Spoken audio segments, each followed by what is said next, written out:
Today we're going to be talking all about RPM anxiety and that kind of freak out moment when you crank the bike up high, and why most riders, including myself, don't want to give it enough RPM before big obstacles and hill climbs.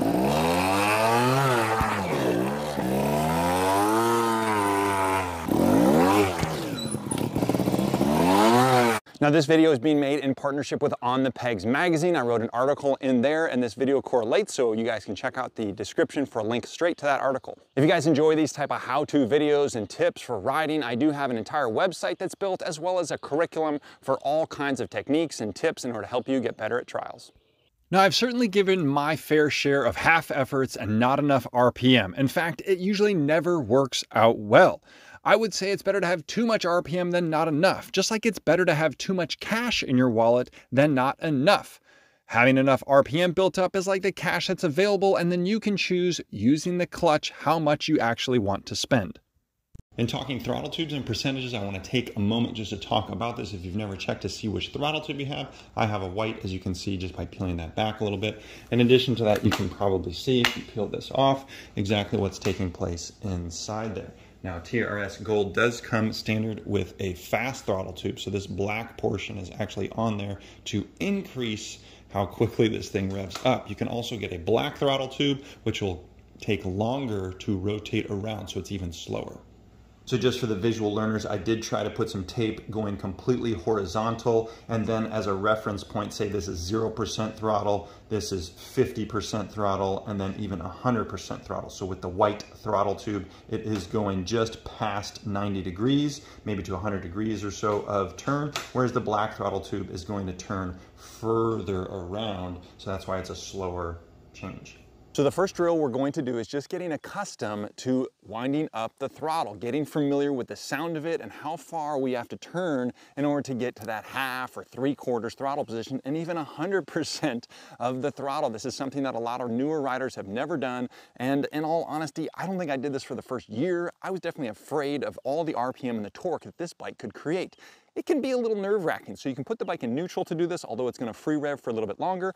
I prefer to do this in first gear with my finger heavily on the clutch and then my rear brake on as well. So after free revving the bike up, you're going to hear me let out the clutch a little bit and use the rear brake in order to stop the bike so that it's not actually going anywhere, and that way the flywheel is not spinning for as long.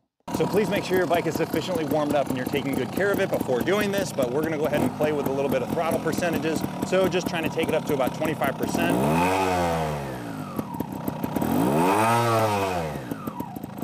And we're going to try and get to about 50%.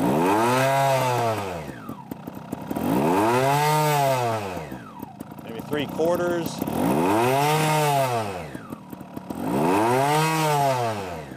And then 100%. This one's a little bit scary, guys, for sure. Bike's going to start shaking a little bit, and I don't like to crank it all the way right there. I like to ease into it.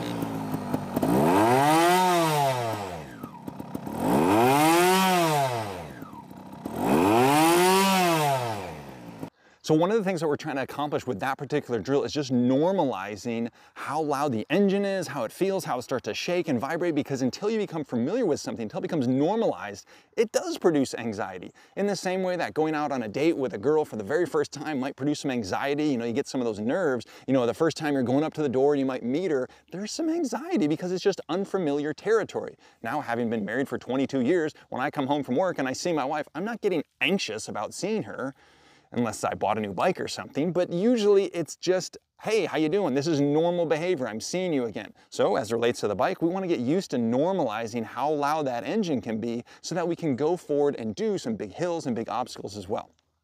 The next drill that we're going to do is just a rolling, what I would call motocross start. So I'm just going to roll into it. I'm going to apply maybe a 1/4 throttle and then slowly let out the clutch and take off.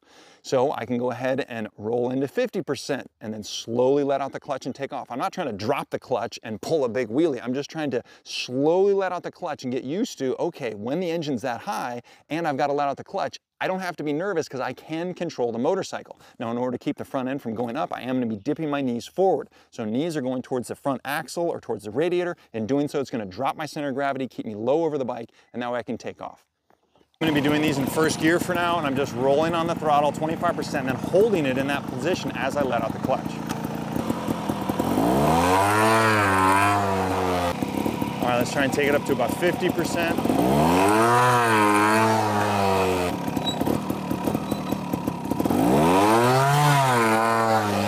take it up to about 75%.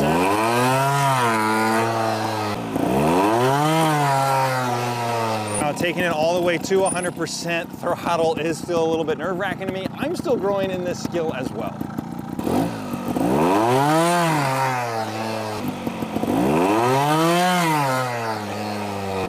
Now, if you want to step this up a little bit, instead of rolling into it, you can actually start from a static balance, which requires a little bit more skill and a little more precision. So we're going to go ahead and try and static balance and get it to about 1/4% throttle, and then let out the clutch.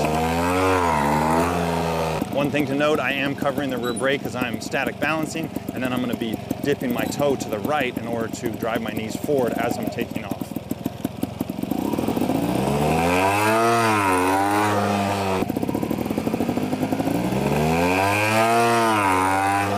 One of the reasons that I like this static balance and then rev up the bike and go is because you got to get even more comfortable with the bike revving up. I'm not rolling through. I can't just let out the clutch too early. I've got to get my body in the correct position. So revving it up slowly, letting it just sink into your brain, letting your brain be like, okay, it's gonna be all right, and then taking off and going is a great way to get over this RPM anxiety.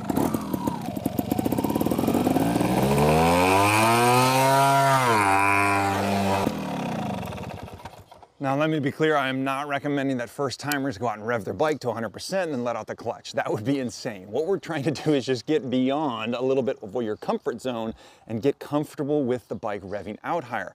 You can do this in second gear and even third gear, but keep in mind the bike's gonna be taking off. So really the point of this is just getting accustomed to the vibration, the noise, the excitement of that bike so that you can progress in your skills. So we're gonna take this over to a hillside where it's a little more applicable to what real life riding would be like. Revving up the engine is going to be utilized in a lot of different techniques, whether it's a ride up or a jab zap or even a splat. You've got to get comfortable revving up the engine. But the last drill that I want to use is just going to be going up a hillside. So this is very common when you're working inside of a creek bank and the section makers are going to make you run up a steep creek bank.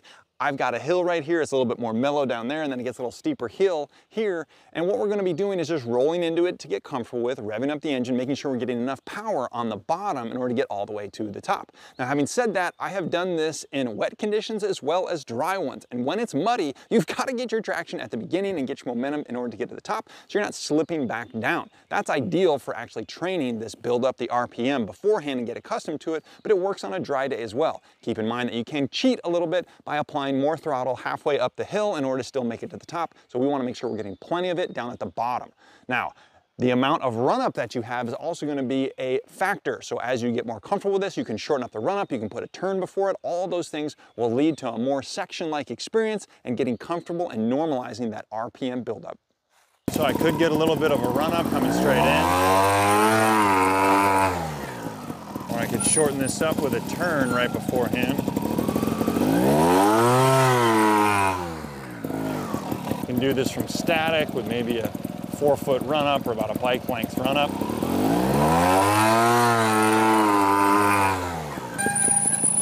And then a lot of times these section makers will put these nice tight turns in right before an upbuild to really mess with you, force you to work on that turning and on building up that RPM before you give it the juice. Before you go.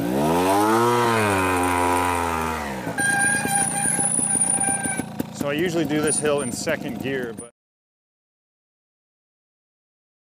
good to really get comfortable with those RPMs.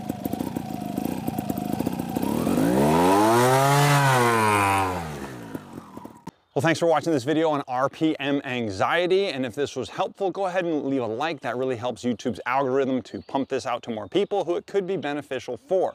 I do have an additional video on steep and muddy hill climbs, talking about a lot of the same type of stuff, but it's a little bit more geared towards hill climb technique and that proper body position. You guys can find that video right here. Thanks a lot for watching.